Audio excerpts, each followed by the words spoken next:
not going back.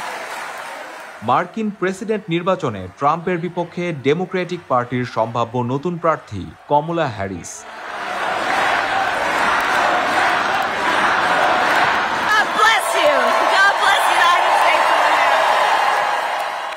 মাত্র 5 দিনের নির্বাচনী প্রচারণায় ট্রাম্পের সঙ্গে তার জনসমর্থনের ব্যবধান অনেকটাই কমে এসেছে।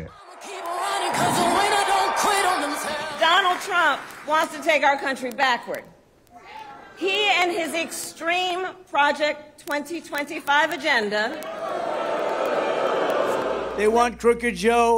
গতকাল বৃহস্পতিবার প্রকাশিত নিউ ইয়র্ক টাইমস ও সিয়েনা কলেজ জাতীয় জরিপে দেখা যায় ট্রাম্প তার প্রতিদ্বন্দ্বী কমলা হ্যারিসের চেয়ে সামান্য ব্যবধানে এগিয়ে রয়েছেন।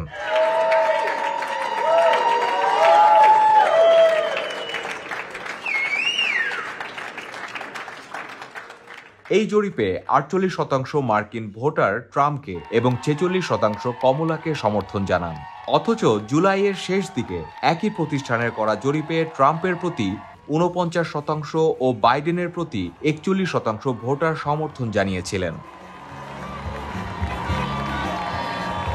When Congress passes a law to restore reproductive freedoms as President of the United States, I will sign it into law.